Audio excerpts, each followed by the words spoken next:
Alright then guys, so I've managed to get all of the sort of elevators placed now, all the glasses in place, the redstone line from the back clock is now running down to the actual elevator points. So we've got a reverted sort of redstone torch tower which sends the signal downwards. We've got a bunch of observers reading the redstone pulse which is going to be coming along here. So each time the clock up there switches one sort of round, it will send a pulse down here. The observers will read it as two separate signals, an on and an off, send two items into what are going to be our water elevators. So they're all ready to go. Now it's a case of linking our storage silo section up now to our main auto sorter, which I've sort of started the progress of doing. I was just trying to figure out a way to do it. By the way, I've figured out what that noise is above me. One of my conduits is up there about 2 or 3 blocks above, and I keep on hearing the drowned die, which is all that gurgling noise. So what we're going to have here is I've just dragged off a little bit of redstone torch tower coming off from the rest of the system, so that way it will be running on the same clock. Now, I'm not sure if I explained it in the previous clip that the reason them droppers are so low down is because they're going to be following the clock, and when they haven't got an item in and they've been sent a signal, they make a really annoying click. Now, we're already going to have 2 of them running. We've got this one over here, and then we've got our first input chest, which is over there. And having, them 5 plus them 2, 7 clicks non-stop would drive me insane. Now, the droppers need to be at least 15 blocks away from the player before it's impossible for you to hear them. So that's exactly 15 blocks down from where we're going to be standing while we're at or around our sorting system. So yeah, hopefully that does the trick and I won't be able to hear the annoying clicks so much. I'll probably still be able to hear this one up here and that one over there, but they're both pretty far away, so the noise isn't going to be unbearable. But the best I could do is by dropping them down, and each time I've dropped one down it's cost me an extra 15 hoppers. So yeah, that's one thing that you don't have with Silent Whisper's design, with the dropavators behind, because they're silent dropavators. And I could have done that, and I may eventually revert to that, but I really want the cosmetic and the visual feel of being able to see the items going up and down. But we've got a dropper here who's linked to a redstone torch tower from the observer, which means it will only feed items into our system as quick as the clock will run. That way it doesn't get overflown with items and it starts missing chests. But we are also going to want a little bit of a buffer. We just need to get these hoppers around to that section over there.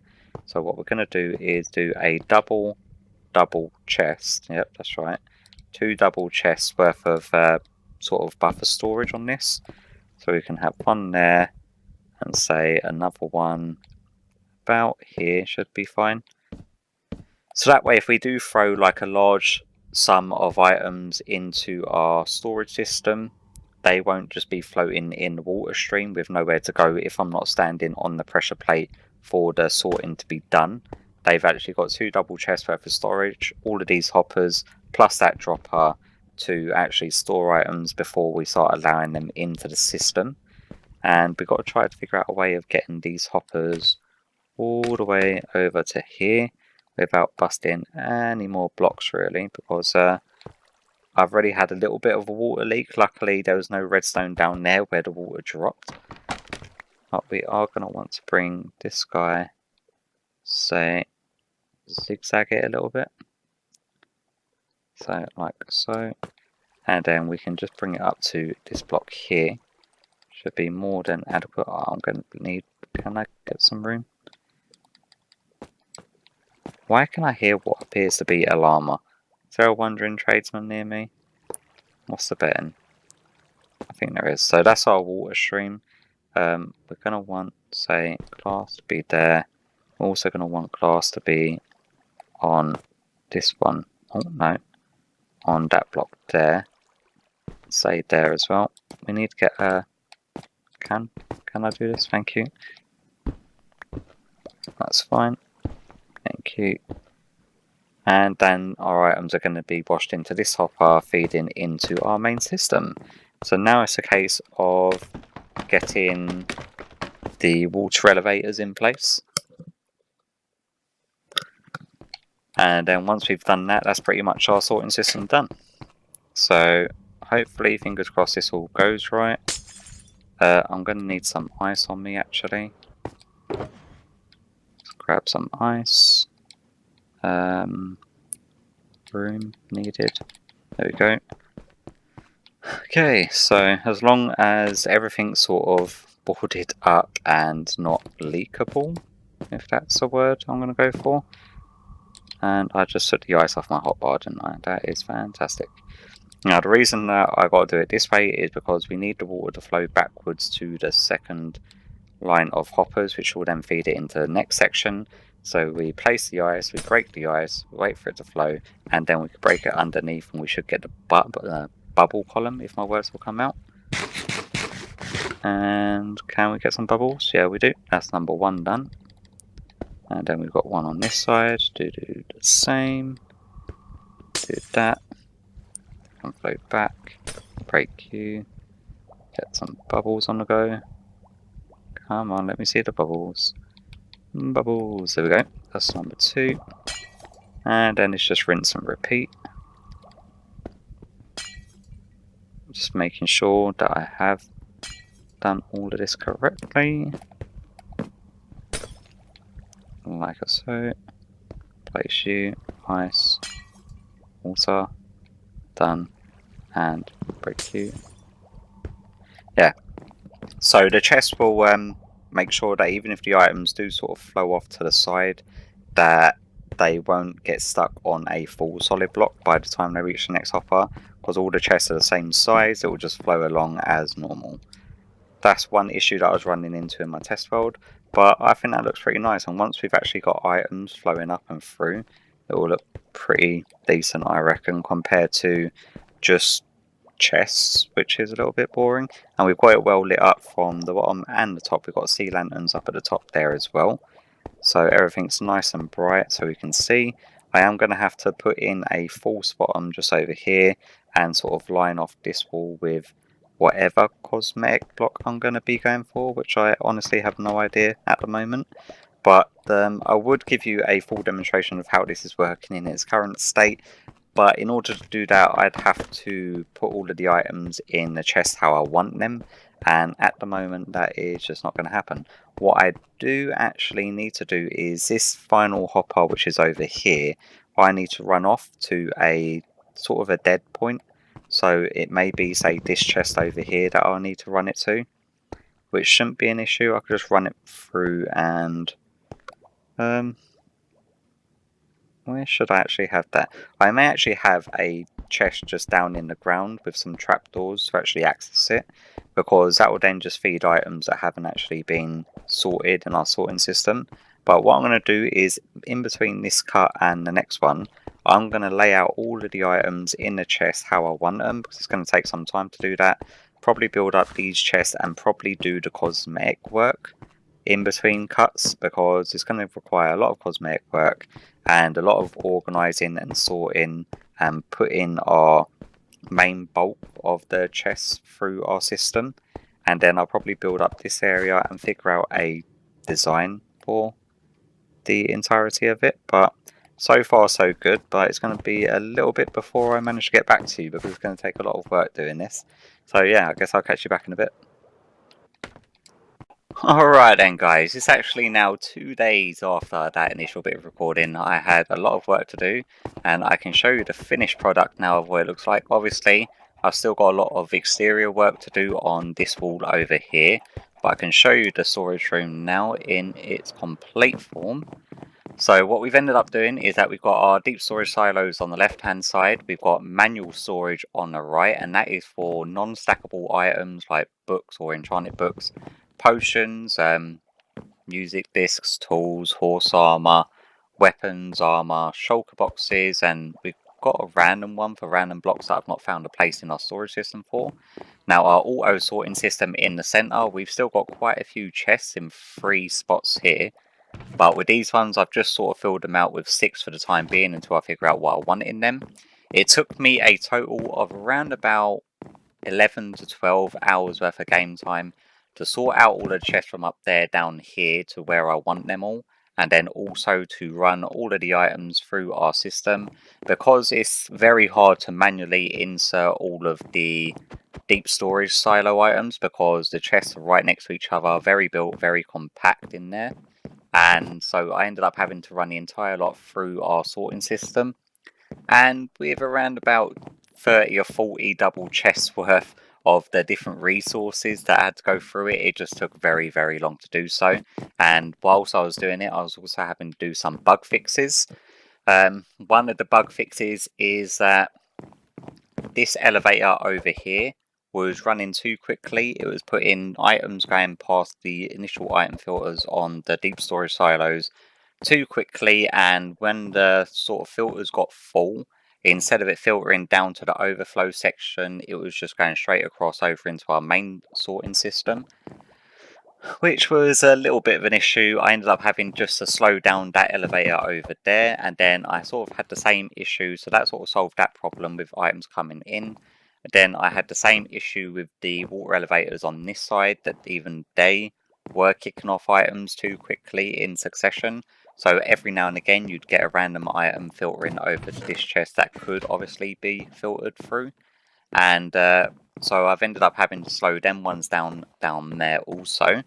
But the manual chest on our right hand side, I've sort of mirrored the image from the left hand side, so we've got the indent there, the same as we have over there. The two corner sections are the same, which I just really like the symmetry of it. I've got some fine details to work out, like I need to find a permanent place for a crafting bench, because obviously we're going to need one down here. I'm thinking maybe a block swapper over here, or maybe in the center over here. I need to sort out some lighting. I also need to figure out what I want to do for the external wall, because obviously I want all of this wood over here hidden, the same with this side, because we have still got all of the inner workings. So our output chest, which is all the way over here, in order to do that, I've just ran the line of hoppers from underneath our last sorting section, running across, and rather than bringing it up in a separate item elevator, I've just got a dropper facing up into another hopper to bring the chest up by one. So if we can make this jump, and nope, clearly we cannot. Can I get up there? In order to bring the chest up level with that one, just for symmetry's sake, once again, I ended up just having to do a little dropper pointing up into the hopper, which then points into the chest for our external, or our exit point, exit, end chest, whichever way you want to look at it. All of our redstones now is all like nice and neat and polished off, and I'm quite happy that we've done it on the white concrete, because that way problem solving with it is a lot easier, being able to tell what circuits go where. So initially at the bottom I did have an observer looking into the redstone line, firing twice on the droppers for the item elevators, and I obviously changed that out just for repeaters, so then it follows the same sequence as the rest of the sorter, so that way we don't get items filtering in too quickly for our sorter not to be able to handle it. Now unfortunately the one bad thing about the system is that it is not exceptionally quick. If you had a full shulker chest load of stuff, it would take approximately about 20 minutes to actually go through all of the sections before it reached the final exit point. But it's not too bad. I've got a healthy assortment of different items here to actually give you a demonstration on. So if we switch that on now. Now one good thing is that you can't really hear any droppers barring the one in the top left hand corner there. This one over here, now this chest is now a trapped chest. So when you're putting stuff in, because it's not feeding out directly until you close the chest, if you accidentally put, say, like your pick or your stuff, it's not just going to get dragged out straight away, which is a nice little addition. So we can just lob all of these bits and pieces into here, and then it will start filtering through to our item elevator or our water bubble column over here. And then after that, it will go through the filters of our deep storage. When it can't pick any of them items up, it will then go through down to this system over here. And then we should see at some point, I think we've got lapis coming in first, which means it will be our first item elevator here that we should actually start seeing items coming through. Any second, because it's got to work its way through these filters over here before it goes all the way down to the item elevator at the bottom, and then it will start shooting the lapis up there. And then I think we've also got like sandstone, iron, diamonds and stuff coming in here. The lapis is still going to do another run through this section of filters before it gets to this item elevator.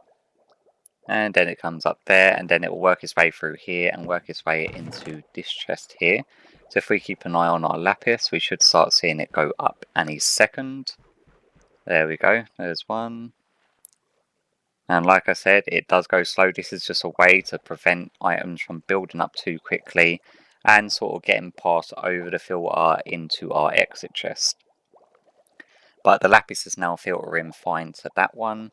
I do believe we have iron also coming into that one at some point. Let's see. We still got lapis coming up there. And there was an item that just went shooting up there. I think we had glass coming into the system. Yeah, that's glass. So that's going to work its way down to this chest over here, which we should see start coming in at 49. And we should have more than that. 50, 51. So that's all working its way through fine. We also had dirt, but I think that may have already gone through. Yeah, because that would have landed over into our deep storage silo. Now, the main thing we're looking out for is to ensure that none of the items we just put in make their way through down to the exit chest. Now, before we finish off doing that, just to give you the demonstration of it all, the manual storage area, I've also done the 16 different coloured dyes, because rather than having 16 of these chests taken up by the coloured dyes, these ones are just going to be designated for all the different colour variations such as glass, glass panes, terracotta, concrete, dyes, maybe flowers of that type. But we have got a natural sort of chest over here which has our vines and different flowers and assorted natural bits and pieces. We've got our sticks chest, which is all our different bits and bobs. So we've got the normal signs, chests, ladders, item frames, and I think random decoration items will probably go into there. Now that dropper sound up there is pretty much a clear indicator to let us know that we've no longer got items coming into the main sorting area, which means this system should be done. And I think I had what the equivalent of, is it about 9 or 10 quarter stacks there, which isn't too bad going. Let's see how long it's going to go. We still got items filtering through. I'm not too sure what items they were. We still got glass coming in. That's the one good thing about it, is that it's not going to be all done in order, because unfortunately when it was done in order, that's where I was running into issues. Like I was throwing, I think it was about 4 or 5 shulkers at a time of just stone into the system. As you can see, we've now maxed out on stone and cobblestone in our system, which means any more stone or cobblestone we put in will now automatically be destroyed. I have actually got a system just over here. Our overflow system now goes to a dispenser which hasn't been dispensing, so that's now going to be full. That's probably just dropped into the thing, which means most of these are going to be full. Oh, this is not good. I was actually meant to put a auto dispensing system onto this, so yep, I guess I could do that on camera with you guys. That's one thing I overlooked. On comparators, redstone dust, and some repeaters. That could have been a big faux pas. That's probably, as it's backed all the way up. Oh my god. Okay, so it's not backed all the way up. Luckily, it stopped about there. I'm surprised that that one's not full, but it does mean that something could have gone drastically wrong. Luckily, we've just not fed that many items into the system so far. Do that. Do this. And then we're also going to need a block on us. Any block will do. I'm looking around, we could just do that. And then we can grab you. And then that will just start dispensing items into the fire. And we're going to want that on the negative side. That way, even when this gets full completely, so even if we do that and we just fill it up, usually if you had this system not in the subtraction mode, then it would actually just stop ticking. But this way the clock will actually continue until that's all empty, and that's going to now get rid of all of the excess which was very dangerously building up. Man, that could have been really, really bad. But luckily it's not. The rest of our sorting system appears to have been finished, and let's see if anything made its way through to here. And we are all golden. So them little fixes that I made with slowing down the item elevators have worked. Me turning that off is not going to disable the function of the deep storage silos in any way whatsoever. That's a separate system running on its own accord. But it's going to take a minute or two for this guy to work his way through all of these hoppers worth of cobblestone that need to be getting rid of, because I really don't want all of that clogging up my system. If you're wondering how comes there was scaffolding in there, it's because I had scaffolding up on the left hand side and at the back fixing little bits and pieces. But yeah, all in all, for around about 3 days work, I'm quite happy to actually have got this done. And the best thing is that I can go and show you what that is now. Let's quickly patch this little guy up. Do that and do that. So if we head on up top now, you'll see a massive improvement on what we've actually got up here, which is absolutely nothing. So now we've got all of this room that we can now play around with, not worrying about having to move the chest of items. All of this section I'm probably going to tear down in between episodes. I'm going to move I want to actually get round to building a main super smelter in our base area, because smelting is definitely going to be something that we need like on hand over here when we need to get resources for large projects. Nether portal's definitely going to be moved to somewhere below, and then we could get started on putting some buildings up here. But I'm so happy to have got this project out of the way with, because it's not an overly, well, for me it's not an overly complicated redstone project. It's one of the more intensive redstone projects, but it's just one of the time consuming things of organising the chests. Like putting in the whole system, including time, putting in the storage silos as well as the auto sorter, that was maybe around about 5 or 6 hours worth of game time putting it all in. But the time that it took to sort the items and do all of the filters and then to run all of the items that we had up top through, that was the time sink of it all, and I'm very happy to have got it out of the way. I'm not too sure why them trees have not grown. I'm gonna have to have a look into that, but I did just recently harvest them. Like, I've been harvesting trees round the clock waiting for items to filter through, because I've obviously had to keep this area loaded. But yeah, I think that's all the time we're gonna have for today's episode anyway, so hopefully you've enjoyed it. Hopefully you're happy with the outcome of our storage system. I think I'm absolutely in love with it. I like the sort of style of it, and I love the symmetry of it, that it's not like lopsided or odd on either side. So we've got perfect even amount of things on either side. The center point of the chest is lined up perfectly, and it sort of lines up perfectly with this exterior, and yeah, I'm very happy with the way that our base place is coming along, so hopefully you are too. But either way, I will hopefully catch you all in the next episode. Bye bye.